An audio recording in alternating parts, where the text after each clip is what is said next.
El Ministerio Apostólico de Enseñanza y Predicación Rema Internacional presenta hoy al Reverendo Fernando García Sotomayor con la proclamación de las buenas nuevas de Dios para tu vida. El mensaje de ayer, el mensaje de hoy y el mensaje para la eternidad a los que tienen hambre y sed de la palabra de Dios. Un querigma de Dios para el que oiga, el que tiene oídos para oír. Escuche el dabar del Eterno a las naciones. Ahora es el tiempo para recibir el rema del Espíritu Santo a tu espíritu. Escuchemos con fe la memra del Señor para el alma. El Señor les bendiga a todos ricamente. En el día de hoy vamos a disponernos para meditar en el tema que hemos denominado la mano poderosa de Dios. Para eso quiero animarles a que busquen en su Biblia la base bíblica de esta disertación. Carta de San Pablo a los Efesios, capítulo 4, versos 11 y 12. Y dice así la bendita palabra de Dios. Y él mismo constituyó a unos apóstoles, a otros profetas, a otros evangelistas, a otros pastores y maestros, a fin de perfeccionar a los santos para la obra del ministerio, para la edificación del cuerpo de Cristo. Amén. Oramos al Señor que su Espíritu Santo nos esté abriendo el entendimiento espiritual para que podamos comprender esta palabra y podamos ser edificados en nuestra vida espiritual. Gracias, Padre, por tu palabra. Te rogamos, Señor, que tú nos bendigas, que nos guíes con tu Espíritu Santo hacia todo aquello que contribuya a nuestra edificación. Guíanos, Señor, hacia la verdad. Te lo rogamos, Padre, en el nombre de Cristo Jesús. Amén, amén y amén. Para introducir este tema, quiero comentarles un breve testimonio. Más que todo es una anécdota que yo viví cuando yo no era creyente, cuando yo no era cristiano. Mi madre, que en paz descanse, fue una mujer idólatra. Cuando no conocía ella al Señor, ella, al igual que muchas mujeres, ¿no?, en el día de hoy, aquí en nuestro país y en América Latina, fue enseñada a ser una adoradora de ídolos, adoradora de imágenes. Yo recuerdo que ella tenía dos imágenes que eran sus favoritas, a las cuales les prendía siempre una vela, una veladora, y le pedía, ¿no?, obviamente, como es la tradición, como se le enseñó a ella tradicionalmente en su religión. ¿Cuáles eran esas dos imágenes? Una era la de Judas Tadeo, ¿sí?, la imagen que supuestamente representa a Judas Tadeo, uno de los apóstoles del Señor. Y la otra imagen siempre me llamó la atención porque no se identificaba con ninguna persona. No se veía la imagen de una persona, sino una mano. ¿Sí? Una mano. Una vez le pregunté yo a mi mamá qué representaba eso, quién era ese santo, porque yo lo que veía allí era una mano. Y ella me dijo, esa es la mano poderosa de Dios. Entonces, yo no le pregunté más, porque supuestamente se le podía pedir a la mano poderosa de Dios. Cuando yo me convierto al Señor, me convierto al Evangelio, y mi papá también lo hace, entonces entiendo que esto no era otra cosa sino idolatría, culto a las imágenes. El tema que hoy quiero plantear nos habla de la mano poderosa de Dios, pero es la representación, o mejor, es la forma retórica de referirnos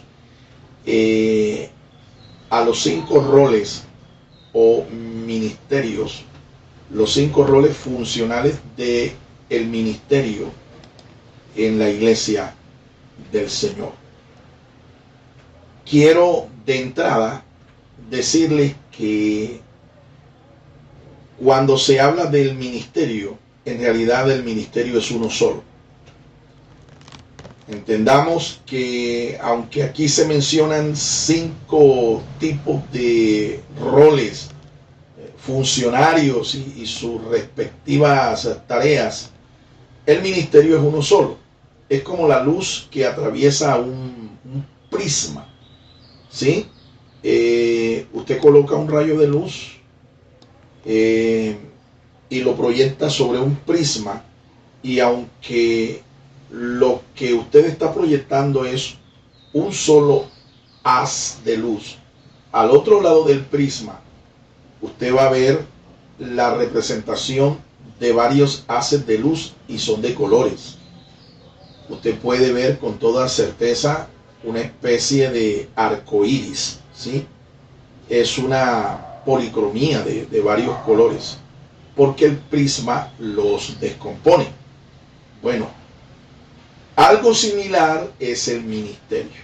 El ministerio es uno solo, pero en el ministerio se dan 5 roles diferentes, 5 roles funcionales. Por lo menos esto es lo que San Pablo aquí, por el Espíritu, revela. Son 5 funciones ministeriales encargadas sobre 5 tipos de funcionarios, pero el ministerio es uno solo. Una semejanza de esto la podemos ver también cuando la palabra de Dios y el mismo apóstol Pablo habla de los dones espirituales. Y allá en 1 Corintios, en el capítulo 12, nosotros podemos ver que son varios los dones del Espíritu. Son varios, ¿sí? Son 9 el catálogo que Pablo muestra aquí en 1 a los Corintios, el capítulo 12. Estamos hablando de varios dones del Espíritu. Pero Pablo, de una manera muy clara, nos dice que aunque son varias las manifestaciones del Espíritu, porque es esto lo que es un don espiritual, una manifestación sobrenatural del Espíritu a través de nosotros, aunque son varias las manifestaciones del Espíritu, Pablo nos dice que el Espíritu es uno solo, un solo Espíritu. Eso entonces muestra la semejanza, ¿no?, entre los dones del Espíritu y los dones ministeriales, que es como los comentaristas han llamado a estos roles funcionales del ministerio. Vamos a seguir introduciéndonos unas ideas que nos van a ir llevando progresivamente a los argumentos principales de esta disertación. Escuchemos con mucha atención, abramos el oído, porque la fe viene por el oír, no es por vista, es por fe. Dios nos ha dotado de todo lo que necesitamos para ser felices. La Iglesia ha sido llamada a cumplir una colosal tarea en este mundo. La gran comisión es llevar el Evangelio a unos 7.500 millones de habitantes. Por eso realmente la Iglesia es la empresa más grande de la tierra. Dios, ante la magnitud de esta tarea, no ha dejado sola a la Iglesia, ni sin instrumentos para realizarla. Dios ha dotado a la Iglesia de ministros que la administren. Estos son dones de Cristo a la Iglesia, constituidos por Él mismo y llamados por la gracia y misericordia de Dios. San Pablo era consciente de esta verdad espiritual, y revela claramente respecto de ello lo siguiente. Muy bien. Quiero aquí destacar, quiero enfatizar dos verdades que estamos aquí introduciendo. Número uno, que el llamado al ministerio lo hace el Señor Jesucristo. No es una empresa humana, no es una institución humana, tampoco es algo que viene del corazón, del capricho, de la voluntad de cualquier persona. No. El llamado al ministerio lo hace el Señor. La segunda verdad que quiero enfatizar aquí es que los ministerios son varios, y como hemos explicado, en realidad no son varios ministerios, es un solo ministerio, pero expresado en varios roles, en varias funciones. Estas funciones, en tercer lugar, las desempeñan personas, las desempeñan hombres. Estos hombres, en cuarto lugar, son constituidos por el mismo Cristo nuestro Señor. El mismo Cristo, el mismo Señor Jesucristo, es el que constituye como dones ministeriales a hombres, a ministros, para que les sirvan, para que edifiquen la iglesia del Señor. Bien, entonces, teniendo claro estos conceptos, vamos a nuestros puntos principales de esta disertación. Pablo era consciente de esta realidad. Pablo era consciente de lo que significaba tener un llamamiento al ministerio. Y Pablo aquí nos muestra unas verdades espirituales contundentes con respecto a el carácter y la naturaleza del ministro y del ministerio. En primer lugar, los ministros de la iglesia fueron dados por Cristo. Los ministros fueron dados por nuestro Señor Jesucristo. Número 2. Los ministros de la iglesia fueron dados para perfeccionar a los santos. Los ministros de la iglesia fueron dados para perfeccionar a los santos. Este es el propósito principal. Número 3. Los ministros de Dios fueron dados para desarrollar el ministerio. Fueron dados los ministros para desarrollar también el ministerio. Desarrollarlo. Como usted puede ver, servir a Dios es un proceso. Y este proceso requiere de desarrollo. Se puede iniciar, ¿sí? Pero allí no nos podemos quedar. Tenemos que seguir creciendo en el ministerio, desarrollarlo hasta donde el Señor nos dé a nosotros vida, nos dé salud, nos dé fuerza, nos dé capacidad, nos dé sabiduría y habilidad sobrenatural para servir. Y número 4. Los ministros de Dios fueron dados para edificar espiritualmente. Los ministros fueron dados para edificar. Edificar definitivamente la iglesia del Señor. Edificar el reino de los cielos aquí en esta tierra. Vamos a enfocarnos entonces de primera mano en la primera de estas verdades espirituales de las que Pablo era totalmente consciente, y por eso escribe para edificarnos a nosotros, para enseñarnos a nosotros. Los ministros de la iglesia fueron dados por Cristo. Apóstoles, pioneros y fundadores de nuevas obras. Aquí está entonces el primero de estos roles, el rol apostólico. Son llamados apóstoles quienes lo desarrollan. Y básicamente, ¿qué es lo que es un apóstol? Un apóstol, escuchemos cómo se define.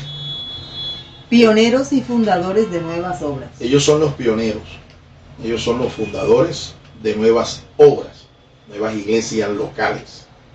Son los apóstoles los que definitivamente hacen esta tarea. Ahora, cuando hablamos de pioneros y fundadores, estamos hablando de misioneros, a los que Dios llama, ¿sí? A los que Dios confirma, a los que Dios capacita y envía. El vocablo apóstol viene del verbo en griego apóstolos, ¿sí? Y se refiere a alguien que es llamado y es enviado para representar al que lo llamó. Eso es lo que es un apóstol.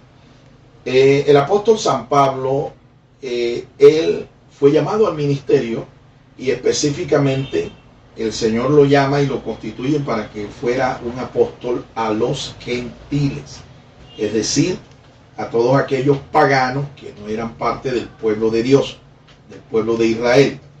Apóstol a los gentiles. Y cuando él funda la iglesia de Corinto, la comunidad de creyentes allá en Corinto, Pablo escribe 2 cartas, ahí están en el Nuevo Pacto estas 2 cartas, y en una de estas cartas él se remite a la comunidad de creyentes diciéndoles que él como apóstol,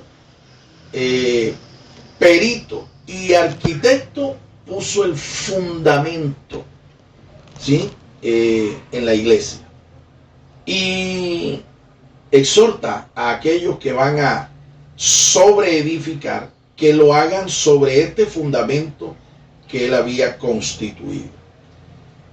Eso está escrito a la comunidad de creyentes en Corinto. Es interesante. ¿A qué fundamento se estaba refiriendo el apóstol cuando dice estas palabras? ¿A qué fundamento?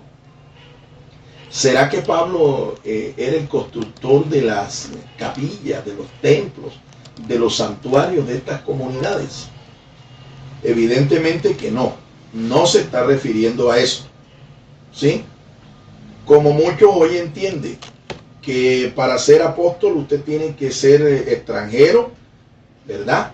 Y no solo eso, sino que debe tener recursos financieros, recursos logísticos, recursos tecnológicos para no solo fundar la iglesia, sino construirle el templo a la iglesia.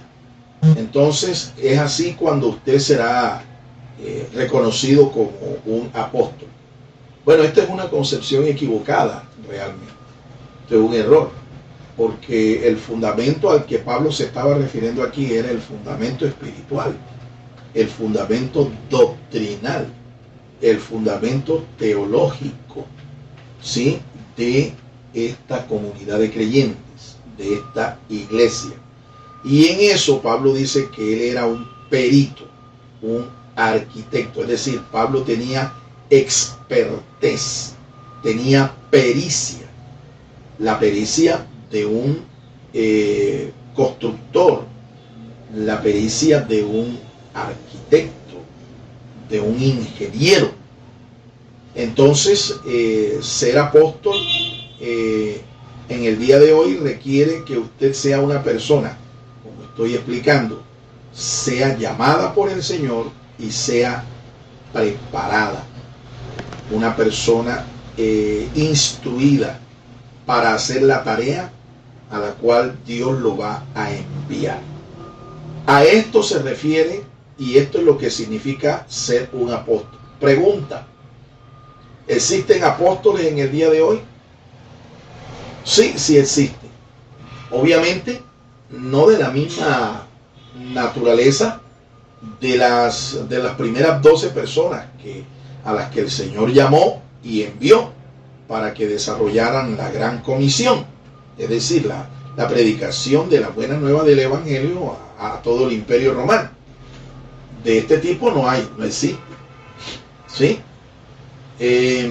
Pero sí existen ministros, personas a las que Dios llama hoy, las capacita, las prepara, las dota con toda suerte de habilidades, capacidades naturales y sobrenaturales para que ellos, enviados por el Señor, hagan la obra y edifiquen nuevas congregaciones en diferentes lugares, los lugares a donde el Señor les envíe.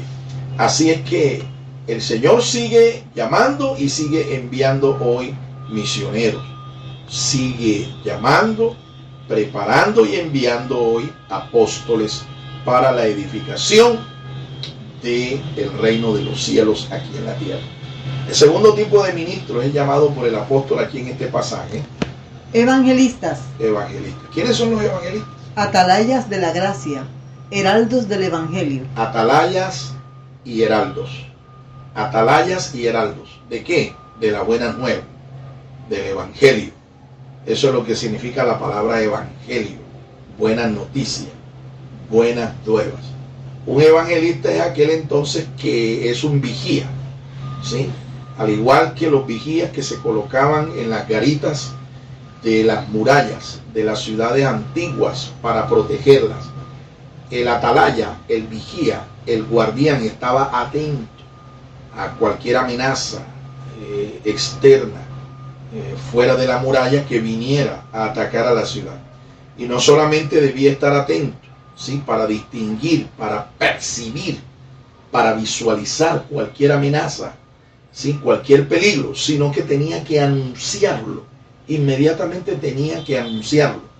En este aspecto, el evangelista es un heraldo.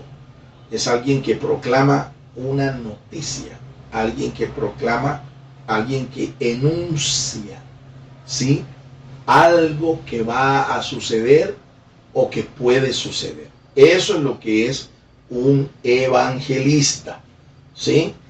Un evangelista.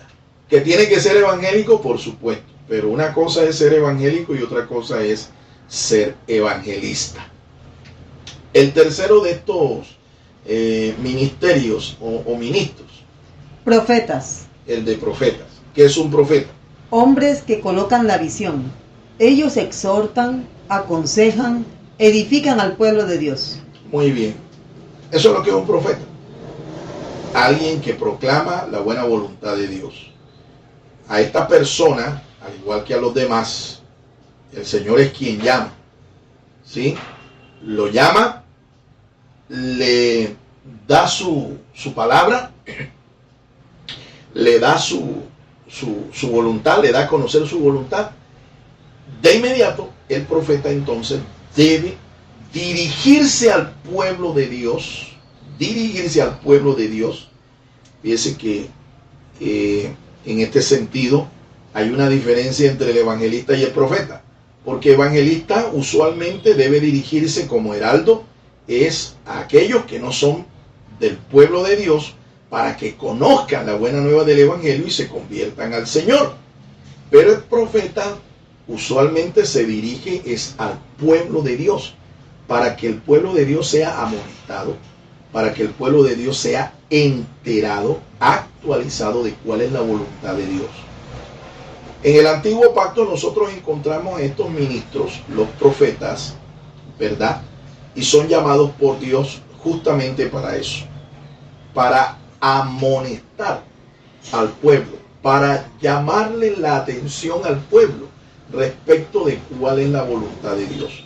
Algunos de ellos Dios les ordenó que escribieran su palabra profética, su profecía, ¿sí?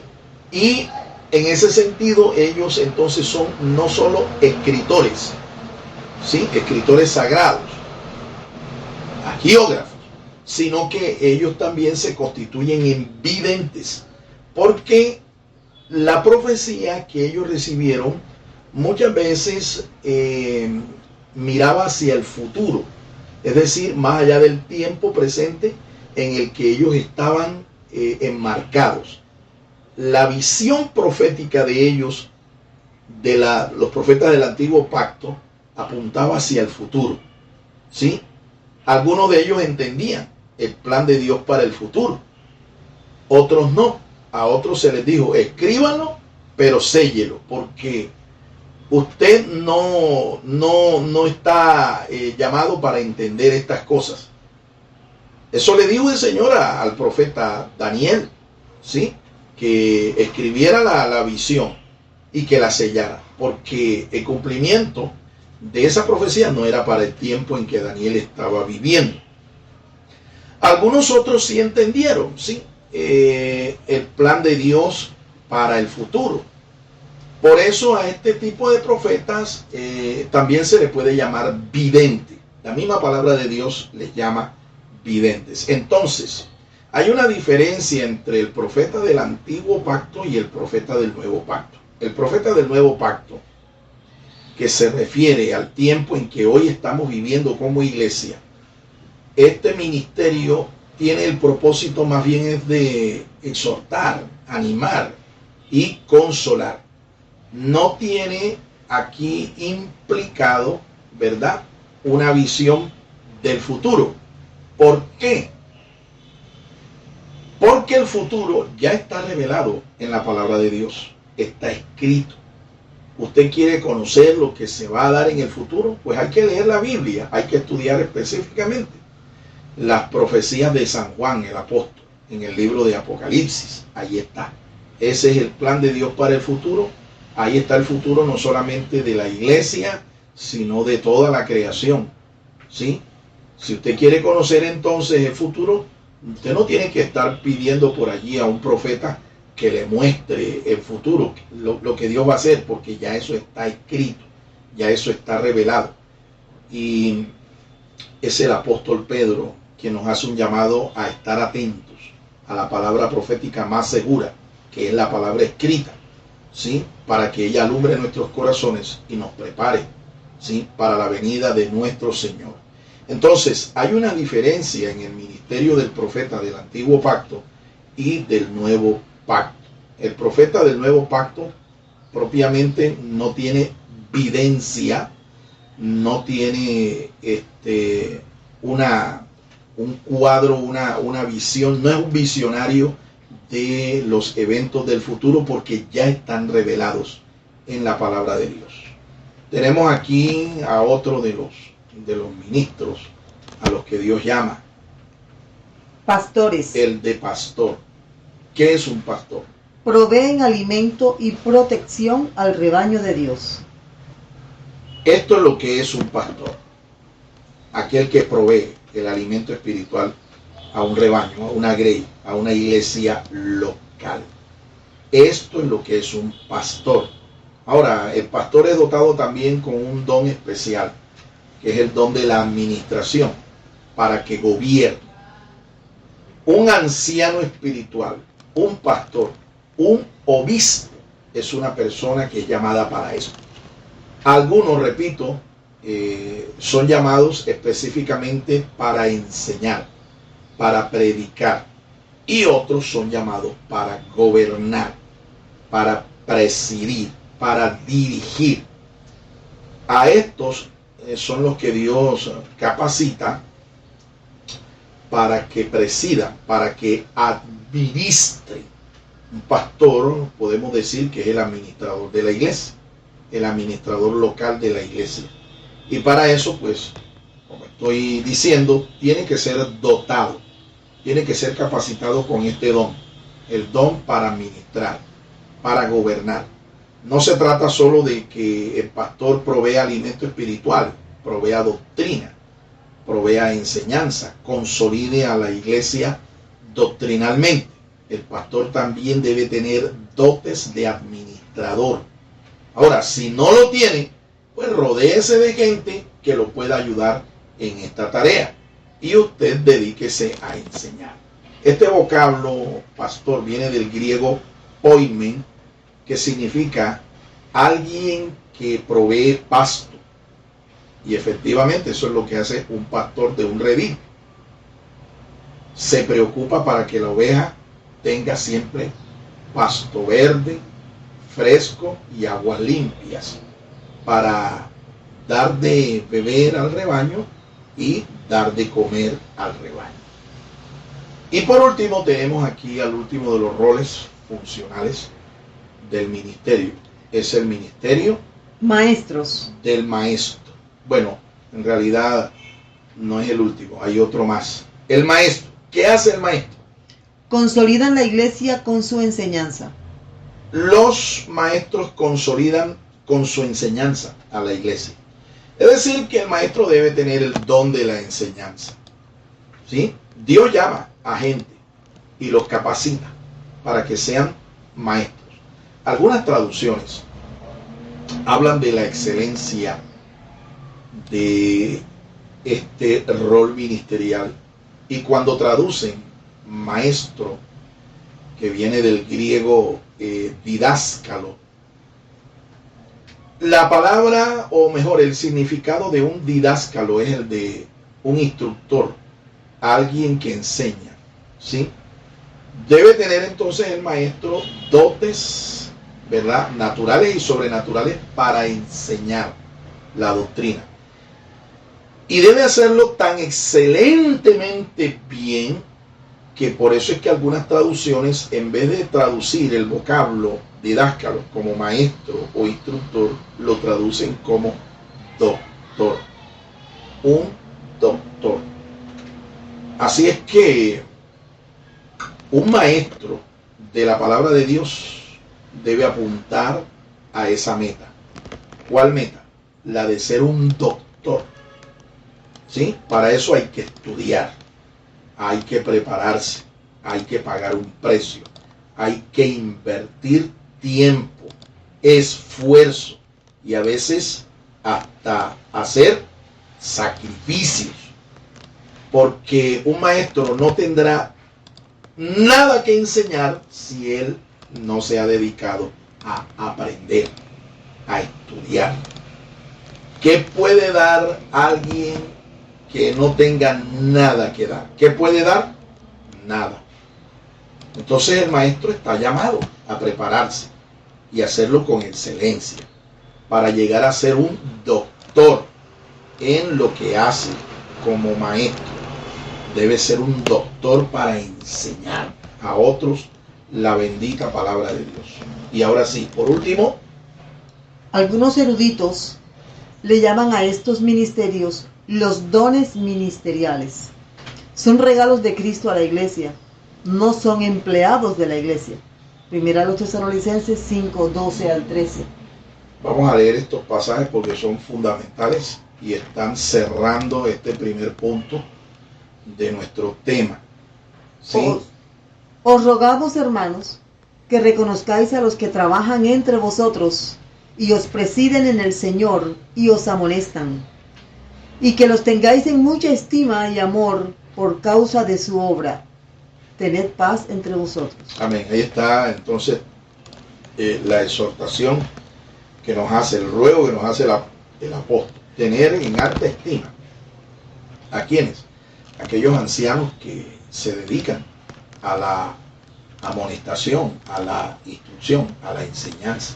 Y 1 Timoteo 5, 17. También dice el apóstol Pablo a Timoteo en su primera carta, capítulo 5, verso 17. Los ancianos que gobiernan bien sean tenidos por dignos de doble honor, mayormente los que trabajan en predicar y enseñar. ¿Se da cuenta usted? Hay un tipo de anciano espiritual, hay un tipo de ministro que son llamados, ¿verdad?, por el Señor a hacer la obra del ministerio. Y Dios los capacita, y Dios los prepara, y el Señor los envía, el Señor los constituye en una iglesia local. Pero hay unos que son llamados para gobernar y otros son llamados para enseñar, para predicar. Ambos son ancianos espirituales, ambos son ministros, pero la tarea de ellos es diferente. ¿Ve? Aquí se está refiriendo el apóstol definitivamente a aquellos que son maestros y a aquellos que son dirigentes.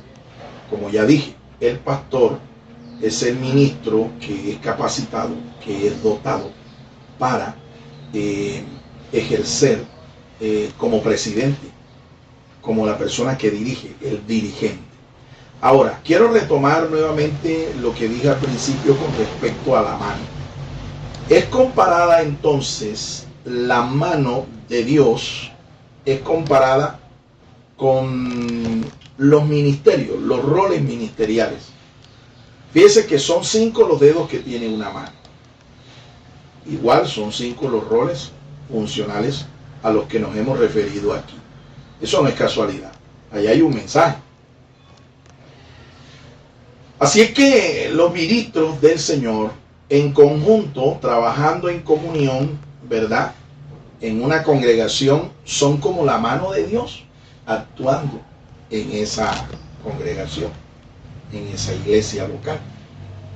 Repito, son como la mano de Dios.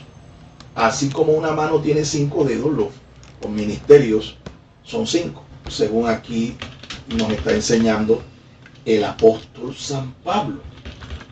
Entonces, la pregunta es, ¿y a qué dedo correspondería cada uno de estos roles? Yo creo personalmente que el rol de apóstol le corresponde al dedo pulgar. Al dedo pulgar. ¿Por qué? Bueno, hay varias cosas que usted puede notar del dedo pulgar. Uno, parece que es el más pequeño de todos los dedos. A diferencia de los demás dedos de la mano, tienen 3 falanges, el pulgar nada más tiene 2. Entonces aquí también hay una lección de humildad, ¿no? Para aquellos que hoy en día se hacen llamar apóstoles, creyendo que el apostolado es el ministerio de más autoridad, de más jerarquía. Entienda esto, esa búsqueda que hoy muchos tienen de que sean reconocidos, que sean aplaudidos, que sean alabados, que sean nombrados como apóstoles, esto es un síndrome malsano y es un error, porque en la iglesia no hay un ministro, no hay un rol funcional superior a otro. Todos son importantes, todos son constituidos por el Señor, todos son necesarios en la obra. Pero cuando nos referimos al apóstol, fíjense, si lo asociamos con el dedo pulgar, es interesante que el dedo pulgar es el más pequeño de todos. Pero hay algo más que caracteriza al dedo pulgar. Si usted intenta combinar o juntar mejor el dedo pulgar con todos los dedos de la mano, usted lo va a lograr. Y si lo quiere juntar de a uno, por ejemplo, junte el pulgar con el dedo meñique y vea qué fácil es. Junte el pulgar con el dedo anular. Junte el pulgar con el dedo del medio, el dedo del centro, el dedo del corazón. Junte el pulgar con el índice. Usted verá que es supremamente fácil. Es más, le aseguro que cualquier función que haga el dedo meñique, el anular, el del corazón y el dedo índice, lo puede hacer el pulgar. Lo puede hacer.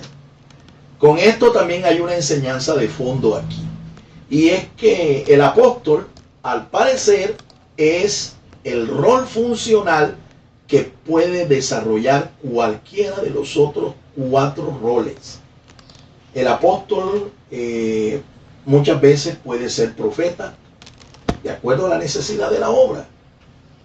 El apóstol puede funcionar como pastor, el apóstol puede funcionar como maestro, el apóstol puede funcionar como profeta. ¿Sí ve? Esto es interesante aprender. Entonces no es que sea el ministro superior, no. No es el de más jerarquía, tampoco. Es el más pequeño, está llamado a ser el más humilde. ¿Sí? Pero al parecer Dios lo capacitó a este dedo para poder ejercer cualquiera de las otras funciones de los otros dedos de la mano. Ahora intente usted, allí con su mano ahí abierta, intente usted juntar, por ejemplo, el dedo índice con el meñique. Muy difícil. O el dedo índice con el anular. Complicado. Es complicado. Si se da cuenta, entonces, Dios es sabio, ¿sí? Ahora, hay algo que también esta enseñanza quiero dejarla, y es lo siguiente. Cuando Dios hace un llamado, Dios no te dice, quiero, hijo mío, que tú me sirvas, te estoy llamando para que me sirvas como pastor, o quiero que me sirvas como evangelista, o quiero que me sirvas como maestro. No, Dios no hace eso. Dios llama al ministerio sencillamente. Dios llama al servicio. Dios llama a que tú le rindas culto, a que tú le adores, a que tú le sirvas, a que tú le ministres. Pero Él no te pone el tope. Entonces, ¿quién es el que se pone el tope? Nosotros mismos. Yo he escuchado comentarios de personas que dicen que Dios los llamó a ser pastor y nada más. Que Dios los llamó a ser profeta y nada más. O que Dios los llamó a ser evangelista y nada más. Y ellos no van a inventar más nada. Eso es un error, eso es una forma muy incorrecta de captar y de entender lo que es un llamado al ministerio. El tope no te lo pone Dios, el tope te lo estás poniendo tú mismo. Lo que quiero decirle es que usted, cuando Dios lo llamó al servicio, cuando Dios lo llamó al ministerio, es usted quien tiene la responsabilidad de capacitarse, de instruirse, y de tener la buena actitud de servir en todo tiempo para lo que Dios diga o para lo que la iglesia necesite. Porque recuerda, nosotros no somos los dueños, los propietarios del ministerio. Quien nos llamó y quien nos autorizó es el Señor. Así es que Él es el que nos capacitará y Él es quien nos usará para lo que la obra necesite. Un ejemplo de esto quiero darlo con mi propio ministerio. Cuando yo fui llamado al ministerio, yo fui llamado como evangelista. Y yo desarrollé mi tarea como evangelista por varios años. Luego Dios me permitió ser un maestro en la iglesia. Y no solo eso, sino que me sacó de la iglesia, de una iglesia local, y me llamó al ministerio para que yo pastoreara. ¿Ya ve? Y en el ejercicio del ministerio pastoral, Dios también me ha usado, sí, en estos poco más de unos 40 años que tengo de estar caminando con el Señor. Dios me ha llamado a profetizar. Y no es que yo le haya pedido al Señor que yo quiero ser un profeta, sino que la obra lo necesita. Y de acuerdo a la necesidad de la obra y a la soberanía y misericordia de Dios, Dios lo usa a uno. Pero tú tienes que mantener una buena actitud para servir y tienes que capacitarte para esto. Tienes que prepararte para esto. En resumidas cuentas, pues después de 40 años de servicio en el ministerio al Señor, pues lo que yo estoy realizando es un ministerio apostólico. ¿Sí? Aunque a mí no me gusta que me llamen apóstol. No me gusta porque no quiero que me confunda. Sin embargo, cuando uno examina su propio trabajo y hace un autoexamen, una autoevaluación de lo que uno está haciendo, pues uno se da cuenta y concluye de que lo que estamos haciendo es un apostolado, definitivamente.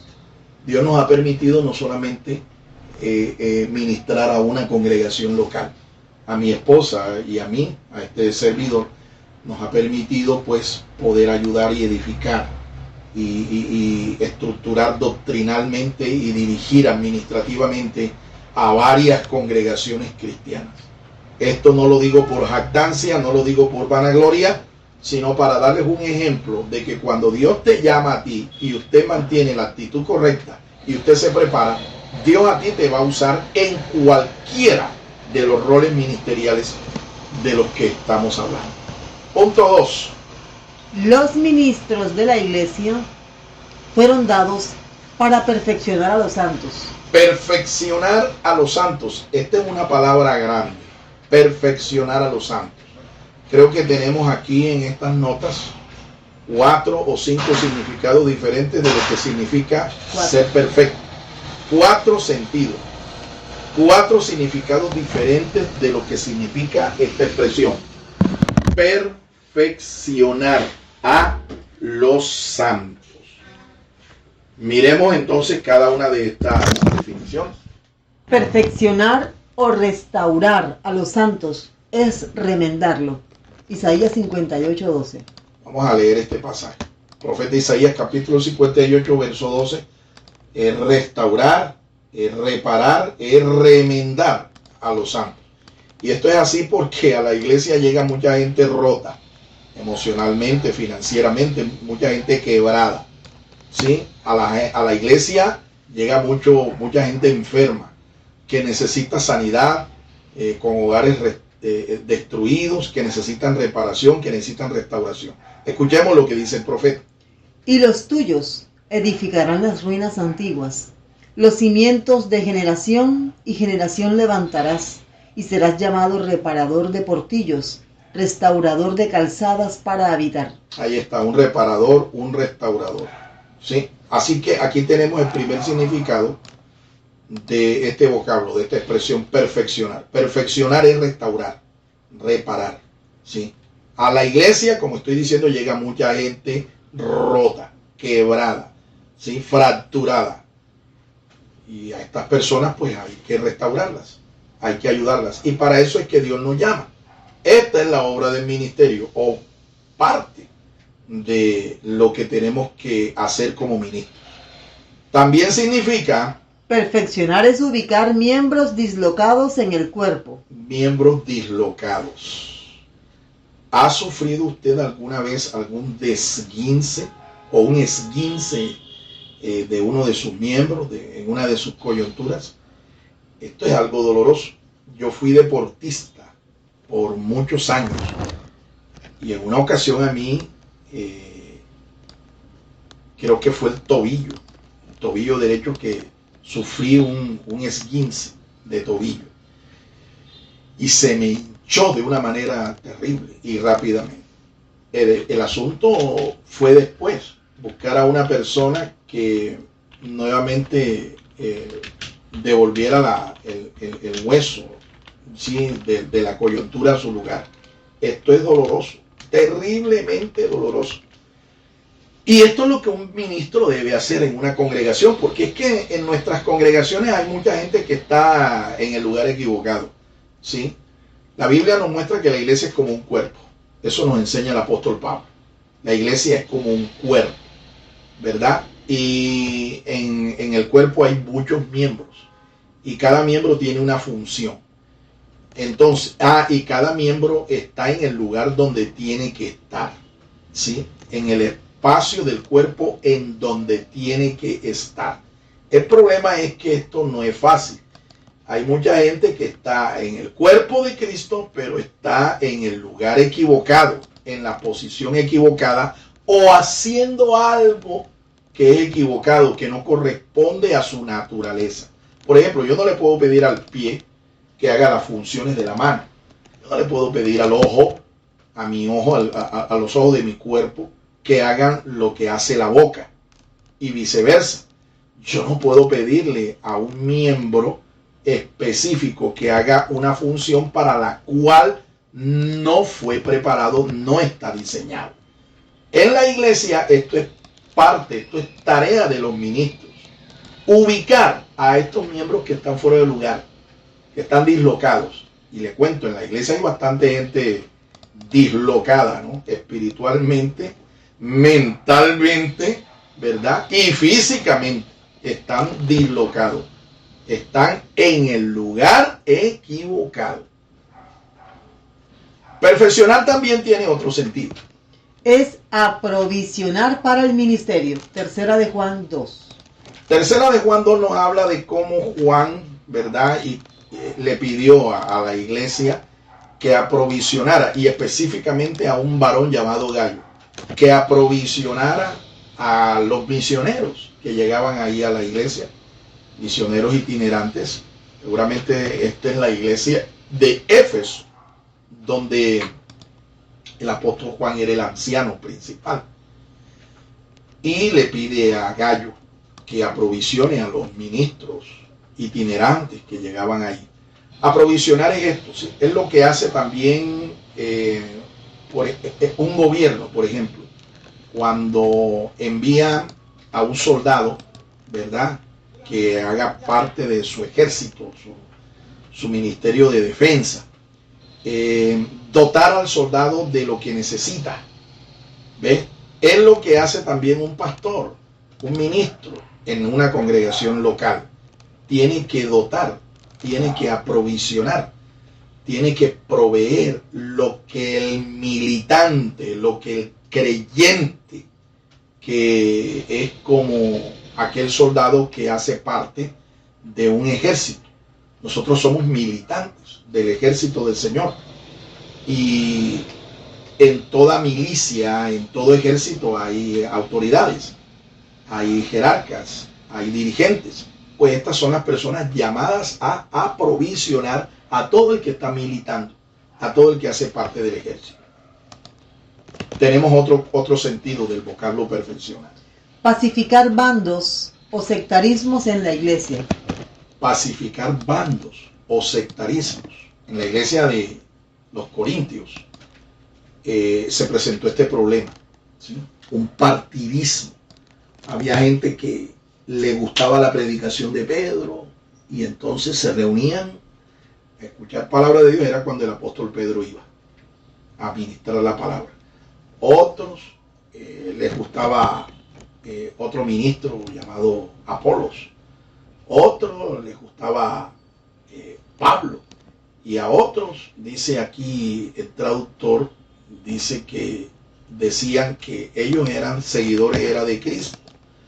Hay una discusión allí con los biblistas, con los traductores, porque dicen que aquí hubo una especie de error del copista, del traductor, porque el nombre que debe aparecer allí no es Cristo, sino Crispo. ¿Y quién era Crispo? Uno de los mentores, uno de los dirigentes, uno de los maestros, que también hacía parte de la iglesia de Corinto. Entonces, Pablo llama a la comunidad de creyentes a que no sigan con esta actitud, porque esto era dividir la iglesia, dividir el cuerpo de Cristo. Y Cristo no estaba dividido. Cristo no estaba dividido. Entonces, cuando esto se da en muchas congregaciones, es como el tiempo en que ahora estamos viviendo, tiempo de elecciones, de diputados, de dirigentes, de servidores civiles, ¿no? Están en elecciones. Entonces, cuando están en elecciones, cada quien tiene el respaldo, el aval de un partido político, ¿sí? Para su aspiración. En la iglesia a veces se practica esto mismo, estos partidismos, estos favoritismos de un mentor sobre otro, que no es espiritual el asunto. Pablo los trató por eso de carnales, ¿verdad? De niños espirituales, y los llamó a madurar.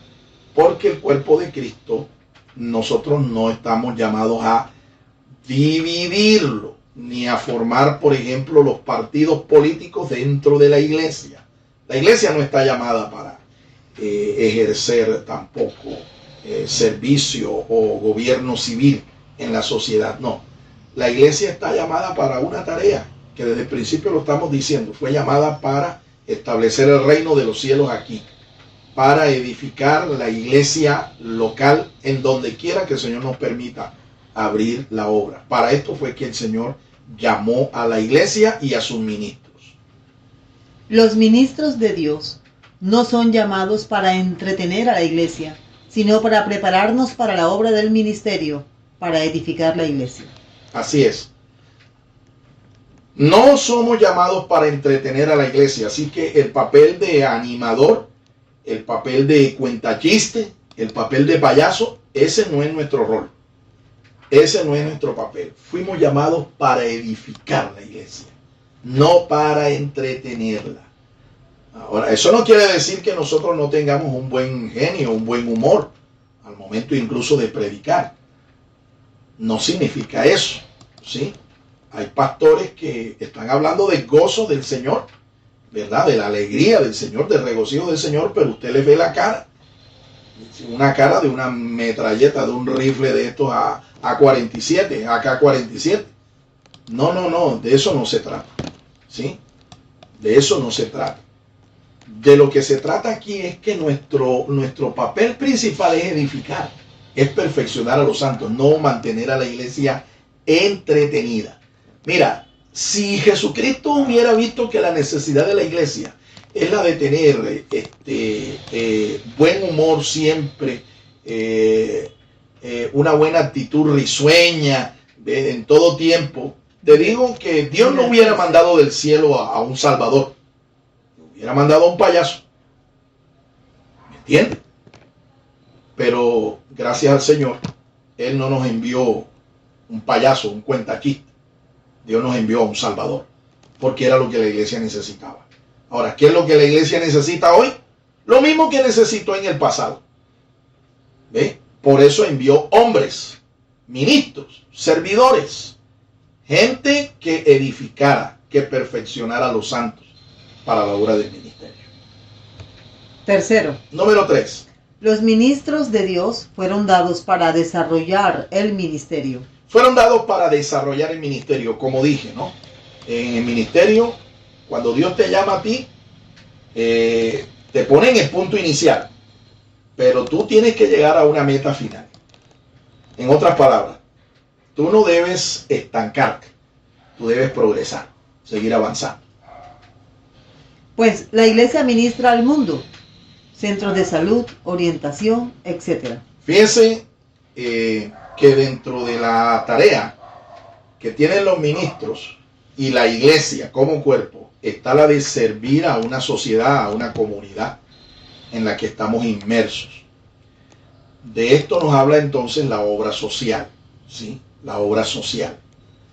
Predicar al mundo la palabra de Dios, pero también atender las necesidades de nuestra sociedad. ¿Y cómo lo vamos a hacer?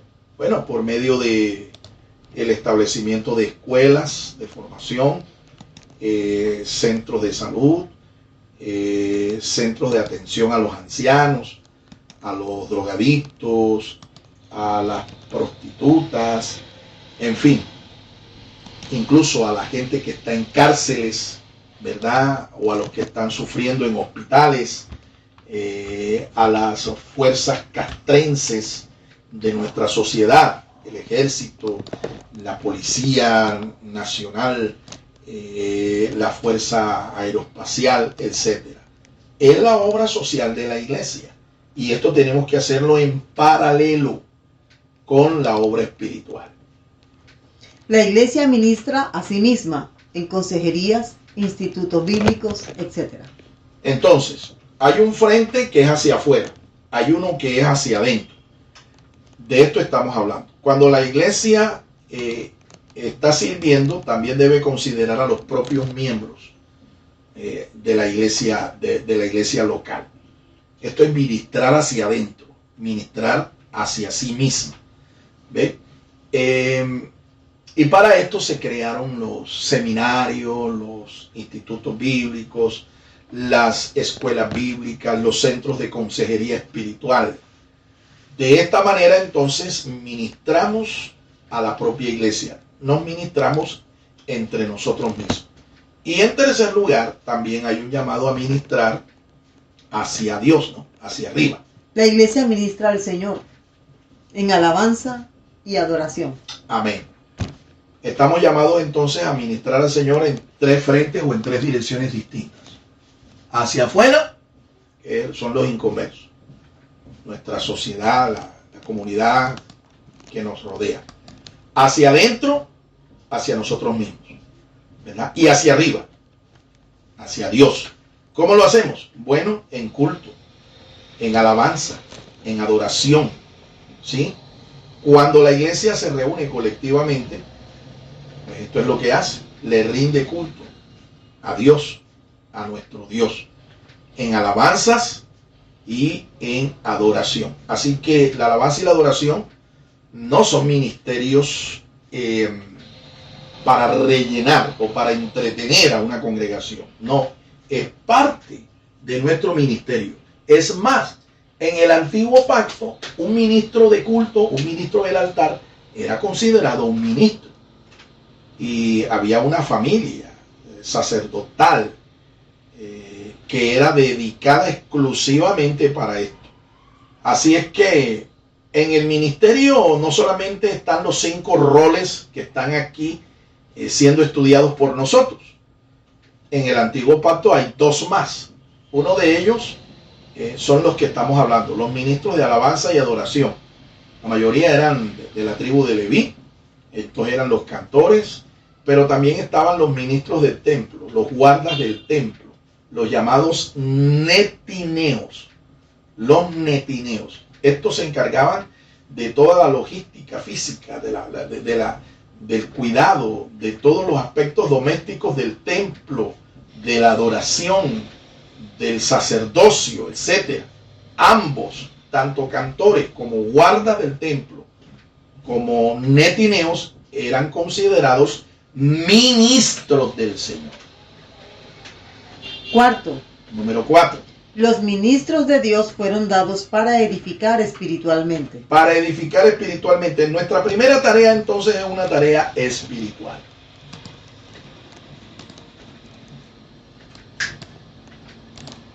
Los ministros de Dios deben ser hombres de oración. Hechos 6:4. Ok. ¿Cuál es la prioridad entonces de un hombre, de una mujer que es llamada al ministerio? Aquí en este pasaje las tenemos. Y fueron establecidas por el mismo Señor. Y el Señor fue un ejemplo en estas cosas. Hechos capítulo 6, verso 4. el verso 4. Y nosotros persistiremos en la oración y en el ministerio de la palabra. Nosotros, eso dijo Pedro, eso dijo Juan, eso dijeron los apóstoles. Nosotros no nos vamos a dedicar a las labores de estos 7 varones elegidos por ustedes y designados aquí por nosotros para las labores domésticas, para que fueran los diáconos, los primeros 7 diáconos de la iglesia. Ellos se van a dedicar a esto. Y nosotros persistiremos, y aquí están las prioridades de todo aquel que es llamado ministerio. Las prioridades son espirituales, definitivamente. La oración y la palabra. Es la oración y es la palabra. Entonces, mi estimado concierto, ¿a qué te llamó Dios? A que tú estés realizando encuentros y preencuentros y retiros y encuentro de esto y encuentro de lo otro. ¿A qué te llamó Dios? A hacer cooperativas, a hacer eventos aquí y eventos sociales allá. No, esto tiene su momento y tiene su espacio, pero la prioridad de nosotros no son estas cosas. La prioridad de nosotros está aquí bien clara.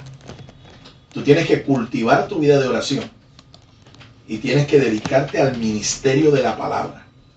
Y como ya vengo diciendo, vengo enseñando desde hace muchos años, para yo comunicar el mensaje, para yo predicarlo, para yo enseñarlo, primero tengo que aprenderlo. Y en esto pues tengo que pagar un alto precio. Muchas veces tengo que hacer sacrificios. Si en verdad usted quiere ser un maestro, un predicador excelente, usted debe prepararse y debe prepararse también con mucho esfuerzo, con mucha dedicación. Pablo dice, procura con diligencia presentarte a Dios aprobado como obrero que no tiene de qué avergonzarse, que traza bien la palabra. Para trazar la palabra, para enseñarla, para comunicarla, para predicarla, primero yo tengo que estudiarla. Porque si yo no estudio la palabra de Dios, yo no tengo nada que dar. ¿Sí? Me convertiré allí en un charlatán en un púlpito, en un hablador de paja y más nada. En vez de ser el ministro que sirva, ¿verdad?, el pan fresco del Señor, el pasto fresco del Señor, la palabra viva del Señor. Entonces, es la oración, tu vida de oración devocional, privada, personal, y la palabra, el ministerio de la palabra. La Biblia incluso nos llama a nosotros, por encima de cualquier otro título que la palabra de Dios nos conceda, primeramente nos llama ministros de la palabra. Somos ministros de la palabra de Dios. Concluimos. Concluimos. El ministro de Dios tiene una gran honra, pero también una gran responsabilidad. Su ministerio un día será evaluado y recompensado. La iglesia debe honrar y orar por sus ministros y recordar siempre que mucha es la mies y pocos los obreros. Que hay que rogar al Señor de la mies que envíe obreros a su mies. Pidamos al Señor que coloque al frente de la grey hombres y mujeres que tengan un corazón como el corazón de Dios. Amén. Con lo que quiero terminar es con una pregunta. ¿Cuántos quieren servir al Señor?